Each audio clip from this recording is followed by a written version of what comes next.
Au caractère festif de la période de Pâques, ce dimanche a revêtu des relents de solennité. Nous sommes à Toumoudi. Pour la deuxième édition du Paquinou dans le Bélier, le Premier ministre Daniel Kablan-Duncan et une bonne partie du gouvernement sont présents. Le Goli, masque tutélaire par excellence du Vébaoulé, peut donc faire son entrée. Libation puis décor enfin planté. Cette date est retenue pour se concerter en vue du développement par la cohésion. Les ministres Alakwadio Rémi, au nom des cadres de la région, et Raymond Goudou-Kofi pour rendre hommage au pionnier du développement de Djekanou, Abdoulaye Diallo. Une cérémonie symbole, mais plus encore, l'hommage aux invités spéciaux.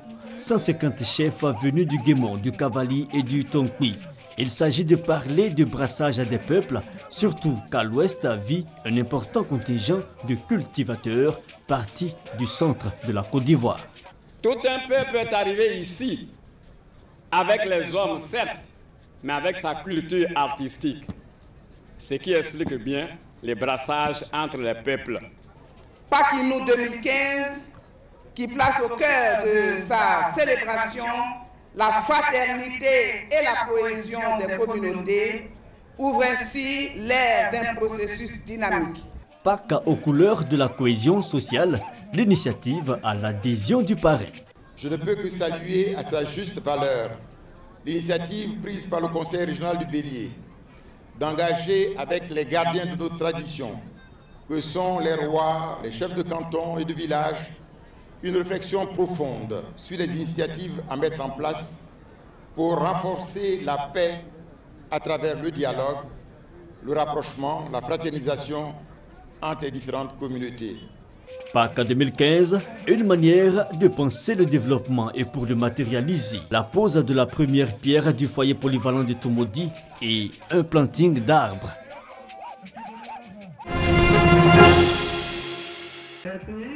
Ne vous y trompez pas, nous ne sommes pas à Toumoudi, encore moins dans un village du centre de la Côte d'Ivoire.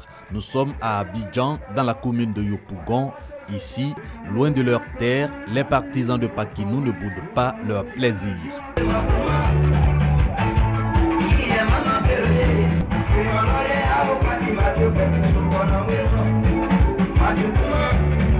Si la plupart est partie d'Abidjan pour le village, pour ceux restés à Abidjan en cette période combien importante pour la communauté baoulé, les raisons sont bien valables. Ils sont à l'aise, mais le lundi, quand ils vont tout le monde fâché, ils doivent venir travailler mardi. Voilà, nous on allait ici.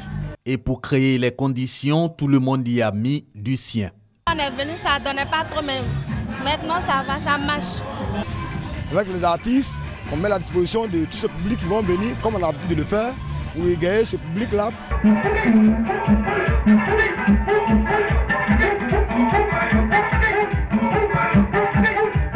Paquinou signifie en langue baoulé, en Pâques ou pendant la fête de Pâques, est un moment de retrouvailles.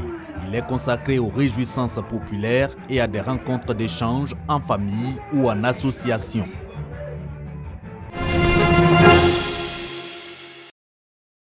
De nombreux voyageurs, sacs de voyage en main pour certains, valises sur la tête pour d'autres. Des cars pleins quittent les gares. Nous sommes à la gare routière d'Adjamé. Ici, pas de temps pour ces nombreux voyageurs qui ont pris d'assaut les gares routières. Chacun voulant se rendre au plus pressé dans son village pour célébrer la fête de Pâques. C'est de coutume. Là, j'en profite des congés pour aller saluer un peu les parents et puis en profiter aussi de l'événement, la fête de Pâques chez le peuple lacan. Je m'en vais chez moi au village, à Dubo. Je vais fêter les gens de mon village, la famille. Initialement connue pour son caractère religieux, la fête de Pâques est devenue aujourd'hui, pour des peuples de la Côte d'Ivoire, l'occasion de communier dans la pure tradition. L'émergence de Commun Kwassikro, c'est avec Nana Kwaku Premier, le chef du village. Parce que vraiment, il a fait beaucoup pour nous. Pour certains, ce sera la première fois de célébrer la Pâques au village. Ils se disent heureux. C'est la première fois que je me vais à Toumoudi. Bien, il va bien m'amuser. Je n'ai jamais fait de fête de Pâques. C'est la première fois. Mais pour y arriver, que de difficultés. Des voyageurs découragés assis sur des bagages. Certains exténués préfèrent le sommeil, tandis que d'autres se bousculent aux portes des cars. Une situation qui déplore les voyageurs. On est là. Et puis ceux qui sont arrivés à 9h, et ils sont déjà partis. Nous, on est là à 4h du matin, on n'est pas encore partis. En tant que c'est même l'argent là, on paye. Ça veut dire quoi? C'est foutaise ou bien c'est quoi? Nous sommes là depuis 4h30 du matin, mais jusque-là, on n'a pas de cas. Il y a un problème d'organisation. On nous a donné ticket. On dit on a qu'à attendre, quand va venir. Plus de 3 cas qui sont venus là, les gens ne diminuent pas. Même constat dans la commune de Yopougon. Quand nous arrivons ici à 3h30, on constituait le 3e départ. Le premier départ était chargé normalement, le second pareil. Mais à partir du 3e départ, on a constaté qu'ici, les contrôleurs et puis les responsables même de cette gare font rentrer ici les gens par affinité. Pour les responsables de gare, tous les voyageurs ayant un ticket seront satisfaits. De toutes les façons, ce que nous savons, quand tu as attribué un ticket, à tous les coups, tu dois voyager. On rassure tous ceux qui ont les tickets actuellement, nous allons les transporter, quelle que soit l'heure. Problème des cars, mais aussi problème de sécurité routière. Les chefs de gare disent avoir donné des consignes de respect du code de la route aux différents chauffeurs de cars. Il y a déjà eu une réunion qui s'est tenue à Yamsokro, où on a sensibilisé les chauffeurs sur l'excès de vitesse, aussi sur le taux de chargement des cars. Pas d'excès de vitesse, 5 km à l'heure, pas de discussion sur la direction, pas de téléphone au volant. C'est le conseil qu'on donne toujours aux chauffeurs. Message bien perçu par les chauffeurs de car. Ils se disent conscients de l'importance du trafic sur la route pendant les périodes des fêtes. Généralement, les fêtes, il faut se méfier. Parce que c'est dangereux quand tu roules comme un fou. Il faut aller doucement avec les gens. Il faut être très prudent pour ne pas endeuiller des familles. On n'a pas le droit de faire trop de vitesse. Ensuite, respecter nos clients qui sont à bord de nos cars. Un bon conducteur, c'est celui qui sait d'abord lire la route et savoir guider son véhicule au lieu demandé. Parce qu'il y a beaucoup d'hommes dans nos cars. C'est pour cela que c'est ça. Parti ou ne partira pas. Pour ces voyageurs, la question ne se pose pas. Le rendez-vous de la célébration de la fête des Pâques 2015 au village sera une fois de plus respecté.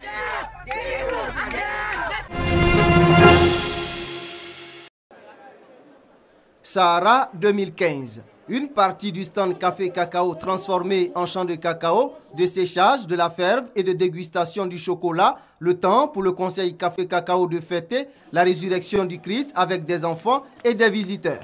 Nous voulons que notre stand soit un stand ludique, mais aussi un stand instructif, ouvert à tout le public pour venir voir à quoi ressemble un champ de cacao, mais à quoi ressemble une fève fermentée de cacao et même des grains de café, parce qu'il y a des gens qui nous ont dit, madame, on vient du Sénégal, on vient du Maroc, on n'avait jamais vu une cabosse de cacao.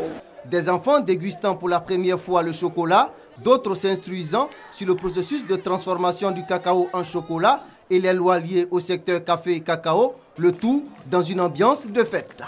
Je suis heureuse et fière d'être venue au Sahara 2015. Nous avons mangé du chocolat, nous avons connu beaucoup de choses sur le cacao. Je suis heureux de voir là-bas qu'ils ont écrit non à la sport au travail des enfants. Je suis heureux que mon père ne m'a pas maltraité comme cela. Je suis heureux d'avoir mangé le chocolat ivoirien. Les ministres de l'Agriculture, des Ressources animales et halieutiques saluent l'initiative du Conseil Café Cacao et tirent des enseignements. Le prochain défi pour le Conseil du Café Cacao, c'est de contribuer à la promotion du cacao à travers le monde et essayer surtout de regarder vers les nouveaux marchés, notamment les marchés des pays émergents et même l'Afrique qui commence à être un pays qui est capable d'avoir une classe moyenne qui peut accéder aux produits du chocolat. Ce dimanche, jour de Pâques, le Sahara a enregistré la visite des touristes et des hommes d'affaires. Tous partagés entre curiosité, distraction, information et recherche de partenariat.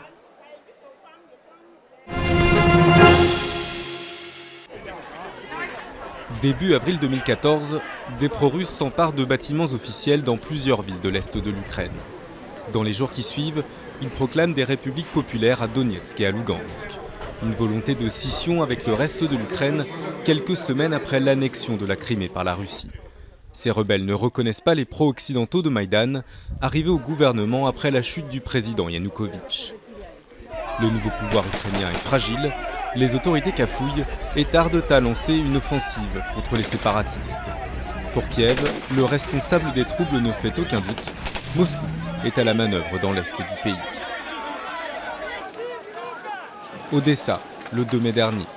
La maison des syndicats est en flammes. À l'intérieur, des pro-russes qui s'y sont réfugiés pourchassés dans les rues par des pro-ukrainiens après une manifestation. Bilan, une quarantaine de morts. Là encore, les autorités ukrainiennes pointent du doigt le grand voisin russe.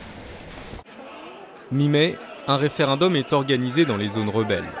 Sans surprise, le résultat est favorable à l'indépendance.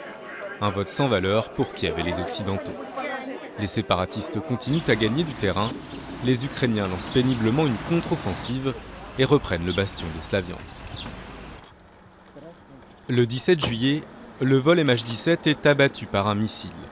298 morts. Le Boeing de la Malaysia Airlines survolait la zone de guerre. Choc et consternation internationale. Autorités de Kiev et séparatistes se rejettent la responsabilité. De leur côté, Européens et Américains adoptent des sanctions sans précédent contre Moscou depuis la guerre froide. Fin août, alors que l'armée ukrainienne progresse, les rebelles lancent une contre-offensive meurtrière. L'armée ukrainienne perd plusieurs centaines de soldats. La Russie continue de nier son implication. Vladimir Poutine parle de simples volontaires russes partis dans le Donbass.